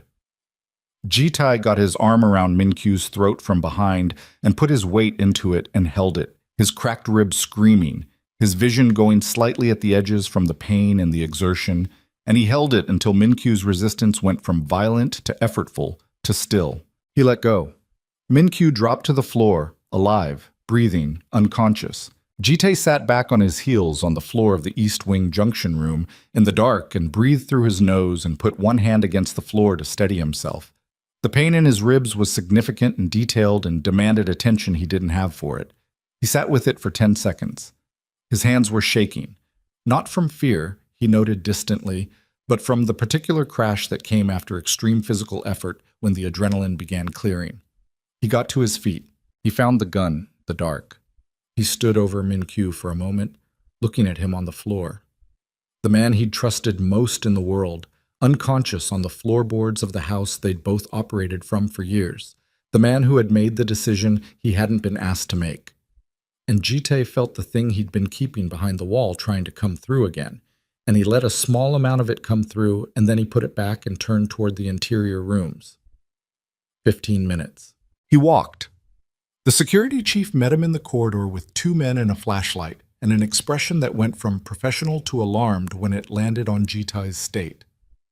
Sir, Min Kyu is in the East Wing junction room. Secure him. Nobody touches him until I've made calls. He kept walking. And get me a doctor. Something's broken. The woman... I know. He kept walking. I'm going to her now.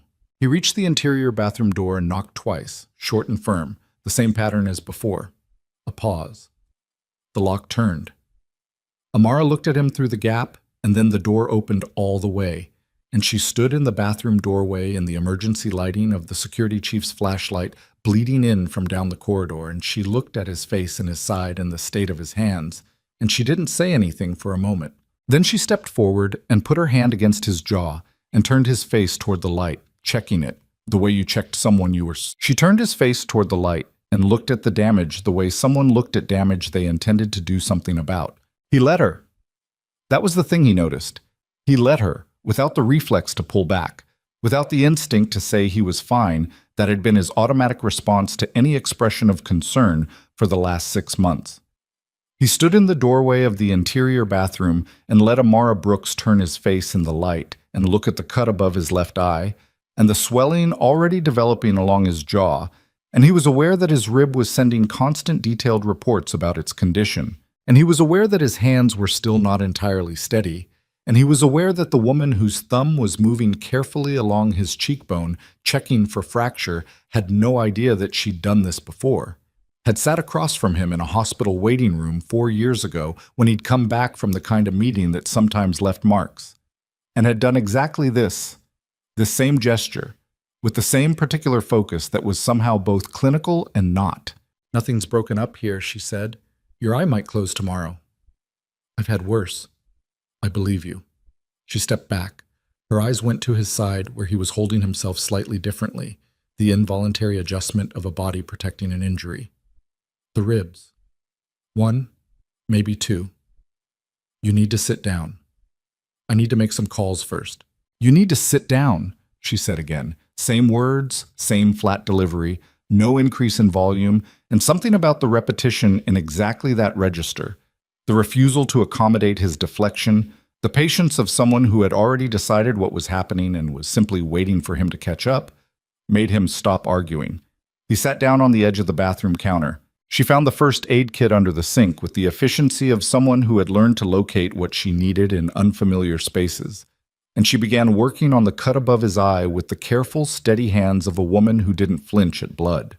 Jite sat still and let her, and looked at her face 3 inches from his, and felt the grief and the gratitude and the fury at everything that had been done to her moving through him in a current he didn't try to name. "Are you going to tell me what happened?" she said. Not a question. An opening. "Yes," he paused. "Not tonight." She looked at him directly, close enough that he could see the small scar above her left eyebrow, faded gold in the emergency lighting, and he looked at it and felt the confirmation of it the way he'd felt it the first night, total and wordless and too large to hold neatly. "Is it over?" He thought about Min Kyu on the floor of the East Wing. He thought about the calls he hadn't made yet. He thought about Park Hyun and the 3 names Yeon-soo had sent and Sung Jin's voice on the phone saying "I'm sorry" in a room where he hadn't been alone. "The worst of it," he said. She accepted that. Put a piece of tape over the cut, pressed it flat with her thumb, and stepped back and looked at her work. Then she looked at him, the full direct look, and said, "You're going to tell me everything, when it's time." "Yes." "Not pieces, everything." "Everything," he agreed. She nodded once. Then she turned and sat down on the closed toilet lid and put both hands on her knees and looked at the middle distance with the expression of a woman processing a night that had asked a great deal of her. And Jitai sat on the bathroom counter and held his rib and didn't say anything, and the silence between them was not uncomfortable. It was the silence of 2 people who had arrived at the same place by different roads and were taking a moment before the next movement. Through the bathroom door, down the corridor, he could hear the sounds of the estate being secured. Voices, footsteps, the structured activity of men following orders. His phone was buzzing against his thigh, periodic and insistent. He reached for it. Amara said without looking up from the middle distance, 5 more minutes. He put the phone back. He gave her the 5 minutes. Hot. Min Kyu regained consciousness at 3:40 in the morning, zip-tied to a chair in the secured room on the 2nd floor of the administrative building. A different secured room, not the one that had been burned. A backup Jitai had never told Min Kyu existed, because the existence of backups that your underboss didn't know about was exactly the kind of structural decision that turned out to matter. Jitai was sitting across from him when he came around. Just Jitai, no one else in the room, which was another decision. Min Kyu deserved witnesses to his exposure about as much as Jitai wanted any. This was between the 2 of them in the first instance and would have its formal resolution later, but the first instance belonged here. Min Kyu looked at him. His face was damaged, Both of them had contributed to that damage in the East Wing, and neither of them looked particularly well. And his eyes, when they focused, had the quality of a man who had hoped, on some level, that the night would end differently, and had now finished hoping. "Sung-jin," Jitai said. "He's alive." Min-kyu's voice was rough. I wanted information, not—" He stopped. "He's at a location in Mappo. I'll give you the address." Jitai looked at him. "I'll give it to you," Min-kyu said again. "I'm not using him. That's done." "Give me the address." He gave it. Jitai sent 2 men immediately, texting the address without looking away from Min-kyu, and then he put the phone face down on the table between them and settled back in his chair and looked at the man across from him with the patient attention of someone who intended to be here for a while. "The driver," Jitai said. "Park Hyun. He didn't know about the bomb." "No." "He thought he was stopping the car for a security check." "Yes." "He was paid 6 days before. Family account." Min-kyu was quiet for a moment. Then, "Yes?" Jitai nodded slowly. He wasn't writing anything down. He didn't need to. Yeonsu's documentation was comprehensive, and everything said in this room was being recorded by equipment in the walls that Min-kyu didn't know was there. He was not here for information. He was here because he'd decided he needed to look at Min-kyu and ask the things that the documents couldn't answer, and hear the answers in the man's own voice, and then know what he knew. "The body," he said. Min-kyu's jaw worked. "The woman who was in that car. The woman whose ring you put on, and whose file you doctored, and who I stood in a hospital and confirmed as my wife." Jitai's voice was very level. The level had cost him something to locate, and it was costing him something to maintain. "Who was she?" "A Jane Doe." Min-kyu said it quietly. "From the contractor's network. She'd already died. Natural causes 3 weeks before. No family, no identification. The contractor specialized in—" He stopped. "She wasn't killed for this. She was already gone." Jitai looked at him. He held that answer up against the part of himself that wanted it to make a difference. The part that would prefer Min-kyu to be entirely monstrous, that would prefer the moral arithmetic to be simple. And he found that it did make a difference, a small one, and he was angry at it for making a difference. "You still put a dead woman's remains in a car and blew it up," he said. "You still stood next to me while I looked at what was left." Min-kyu didn't look away. "Yes. And then you drove me home." "Yes." The single syllable sat in the room. Jitai looked at Min-kyu and thought about all the things he'd decided about this moment. In the study, in the car, in the hours of sleepless calculation, the certainty he'd carried that when it arrived, he would know exactly how he felt. He did not know exactly how he felt. He felt many things at once, several of them contradictory, and the dominant one was not the rage he'd expected, but something older and more exhausted than rage, something that had to do with 12 years and the specific loss of a man he'd believed existed, who apparently hadn't. "I'm going to turn you over to the authorities," Jitai said. "Not our system. The state. Formal charges, documented evidence, everything Yeonsu has compiled. You'll be processed publicly, and it will be public." He paused. "I won't protect you inside. I won't send anyone after you, and I won't ask anyone to make it faster. You'll serve what you're given." Min-kyu was quiet for a moment. "That's worse than the other option." "I know it is. I know what I could do." The flatness again. Final. Closed. "That's not what I'm choosing."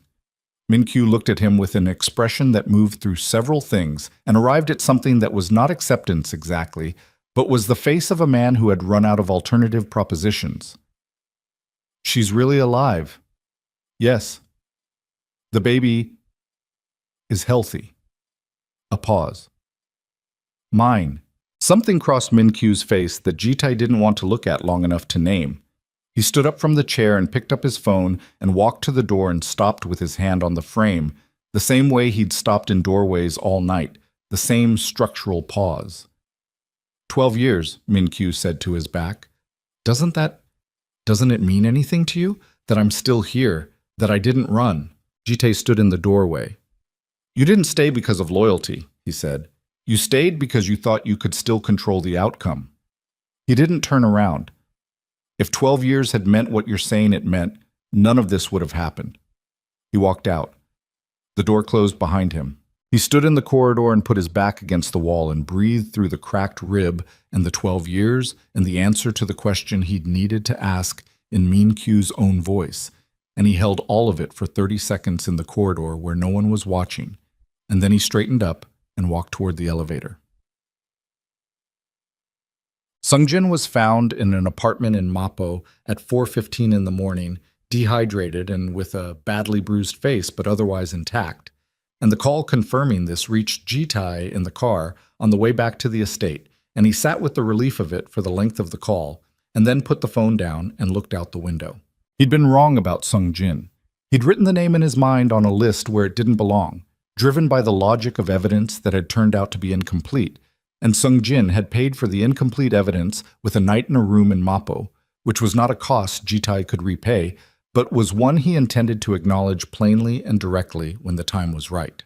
The wrongness of it sat with him, the ease with which fear had redirected his trust. He turned it over in the car the way he turned everything over, not to punish himself with it, but to understand it well enough that it didn't happen again. 3 days after that night, Jitai sat in the study and told Amara everything. Not a summary, not the managed version, the version stripped of what reflected badly on him or complicated her understanding of the world she'd unknowingly returned to.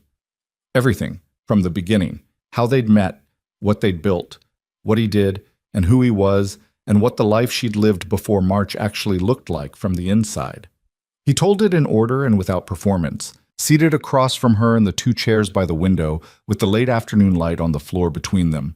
And he did not look away from her face as he spoke, because he decided that she was owed the full weight of his attention during this, that looking away would be a form of cowardice. She listened the way she did everything, still, alert, with the focused quality of a person taking information seriously rather than emotionally. Occasionally she asked a question. The questions were precise. They were the questions of a woman who was hearing something enormous and was organizing it with methodical attention rather than being overwhelmed by it, and the questions told him things about her that the amnesia had not erased. The sharpness, the refusal to accept things at their presented surface, the need to understand the actual shape of a thing rather than its outline. When he finished, she sat with it for a long time. The afternoon light moved. Jite sat and waited and did not fill the silence, because filling the silence would be for his comfort and not hers. Finally, she said, "I don't remember you." "I know. I don't remember any of it. The marriage, the house, I don't have any of it." She said it plainly, without apology, without the softening that might have made it easier for him to hear. "I'm not going to pretend I do, because hearing it is enormous. I'm not going to perform a reunion that isn't real. I'm not asking you to. I need you to be clear about what you're asking." She met his eyes directly. "Because there's a difference between what I am to you and what you are to me right now, and one of us is carrying a history that the other one can't access, and I need us to both be honest about that, or none of this works." "You're right," he said. "I know I'm right. Not combative, just factual." "What are you asking for?" He thought about it for a moment. He'd had days to think about it, but the question in her mouth was specific and deserved a specific answer, not the prepared version. "Time," he said. "That's all. I'm not asking you to remember. I'm not asking you to feel what you don't feel. I'm asking for time and honesty and the chance to become someone you know." He paused.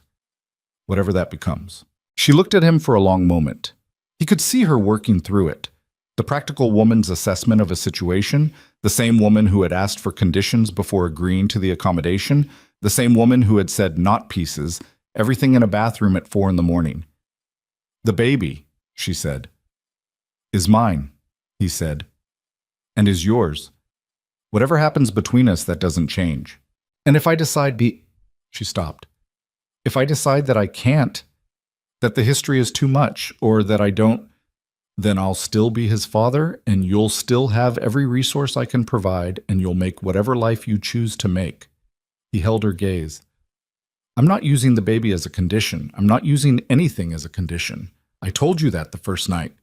She sat back slightly, some small tension going out of her shoulders.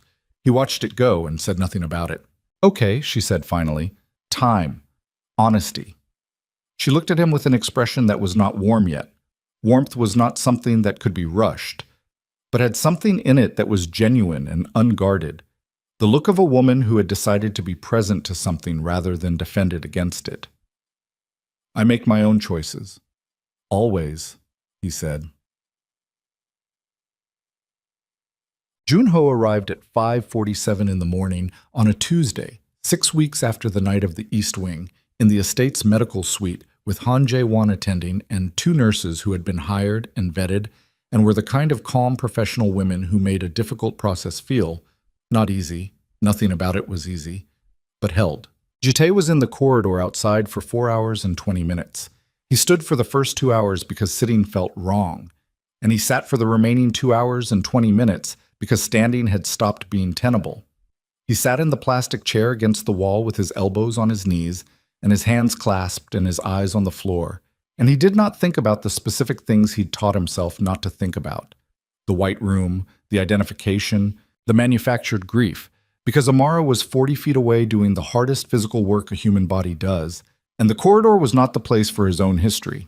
When Chaewon opened the door and said that everything was fine, he stood up so fast he put his hand against the wall to steady himself.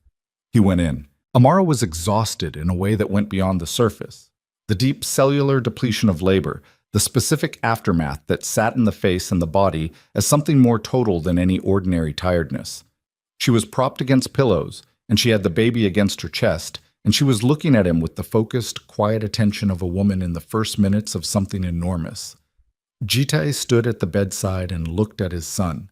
Junho was small and dark-haired and absolutely perfect in the specific way that made the word perfect feel inadequate.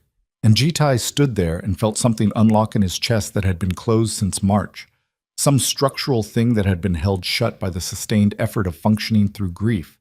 And the unlocking was not comfortable. It hurt, actually, in the specific way that a thing long held closed hurts when it opens. And he didn't try to manage it or put it behind the wall. He let it happen. Standing at the bedside, hands at his sides, looking at his son, Amara was watching him. She'd been watching his face since he'd walked in, the focused attention, the reading of it. She didn't say anything for a moment, then she shifted the baby slightly and said quietly, "Do you want to hold him?" He sat down carefully on the edge of the bed. She transferred Junho to his arms with the careful instruction of someone who had been doing it for 20 minutes and had opinions about the proper angle of support. And Jitae held his son for the first time and looked at his face, and the name was correct. He could see it, the rightness of it. The name they'd chosen sitting in the weight of the small body in his arms like it had always been waiting. Junho, he said. Just the name. Quietly, Amara went still. He looked at her. Something had moved across her face. Not a memory, not the full arriving clarity of return, but something at the edge of it, some disturbance at the border of the blankness, like a shape moving behind fogged glass. Her eyes had gone slightly unfocused and then refocused on him with an expression he hadn't seen on her face before. "What did you say?" she said. "Junho." He watched her. It's the name I wanted to tell you about. A name we'd talked about before." She was quiet for a moment. Her eyes moved to the baby in his arms, and she looked at him, at Junho, with an expression that was working through something he couldn't fully see.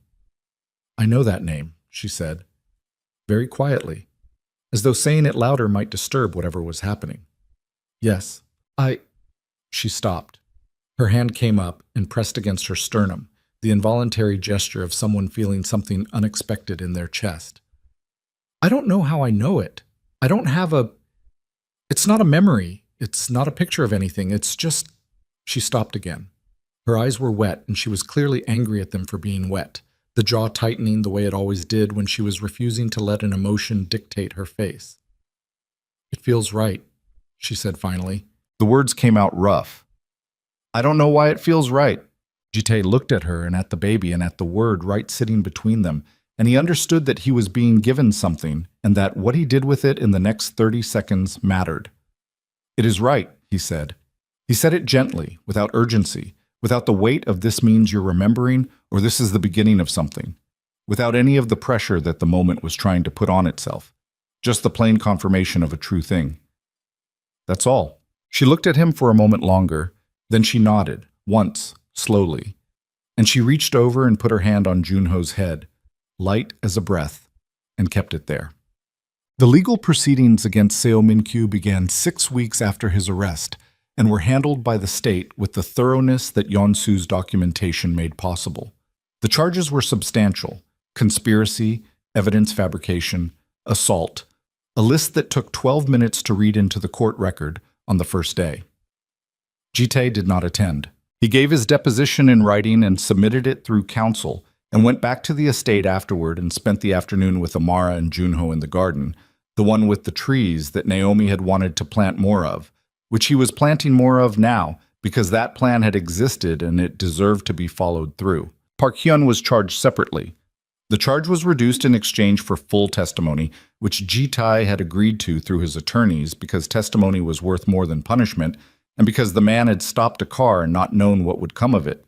And Ji-tae was trying to be careful about the distinction between complicity and catastrophic naivety.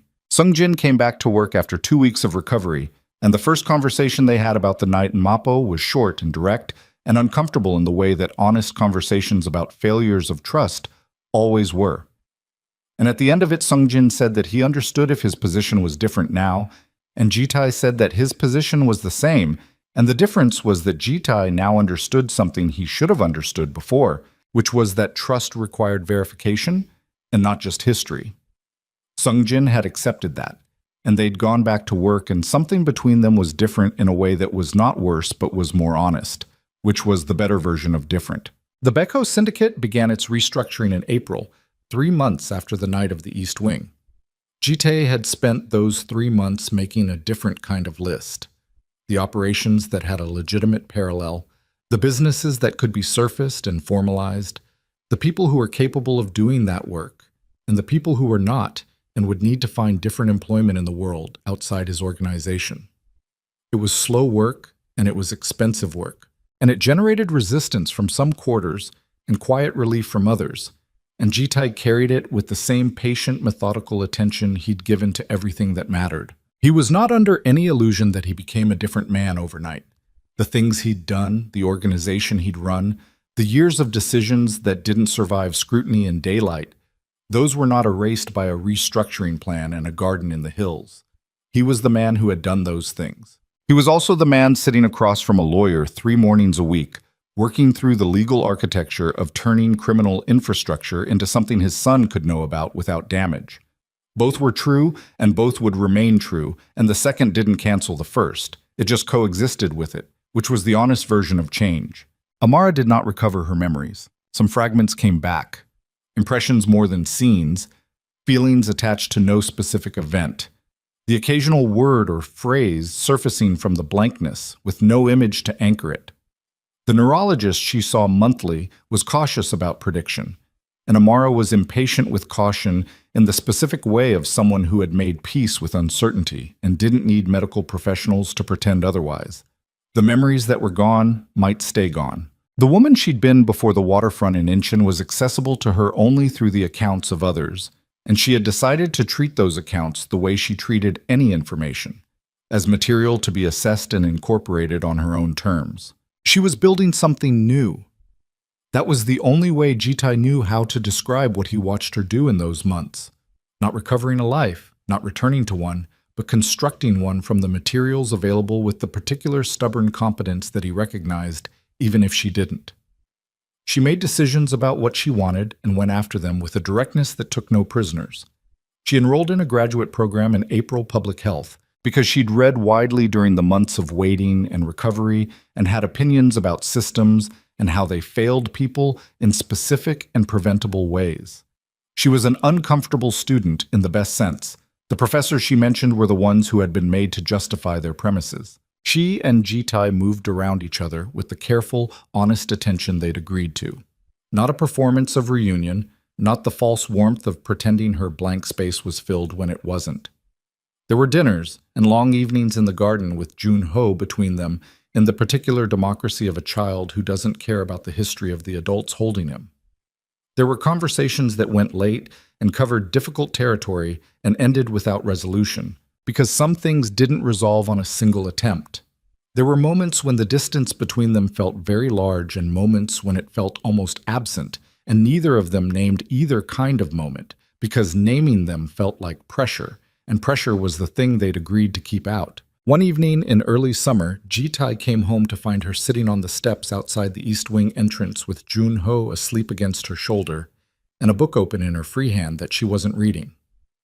The sky over the estate was the kind of gold that happened rarely and briefly and demanded to be noticed, and she was noticing it, looking up at the light on the hills, with the expression she sometimes had when something outside her had reached through whatever she was carrying and made brief contact. Jite sat down on the step beside her. She didn't look at him. He didn't say anything. After a moment, she said, "It's a good house." "Yes." "I don't mean the house." She shifted Junho slightly, resettled him. "I mean, this." She didn't gesture. She didn't need to. Jitai looked at the light on the hills. "Yes," he said, "it is." They sat on the step as the light went from gold to amber to the first pale gray of evening, and Junho slept between them with the absolute trust of someone too young to have learned what trust costs. And Jite felt the 6 months of manufactured grief and the night of the East Wing, and the white room, and the plastic chair, and all of it sitting in him, not as wounds exactly, but as the material of what he was now, the specific shape that a person becomes when they have been through particular things and come out the other side with their capacity for choice intact. He had not become simple. He had not become light. But he was here, on these steps, in this evening, and the woman beside him was alive and the child between them was real, and the man who had tried to take those things was answering for it in a courtroom. And the empire that had been built on fear was being converted, slowly, imperfectly, into something else. Amara turned the page of the book she wasn't reading. Jitai looked at his son's sleeping face. Outside the estate walls, Seoul moved through its evening, buses and lights, and 10 million lives pursuing their uncomplicated business. And the hills above the city held the last of the day's light for one long moment before letting it go. And the three of them sat in the quiet of what remained after everything that had tried to unmake them. And it was enough. It was, after everything, enough.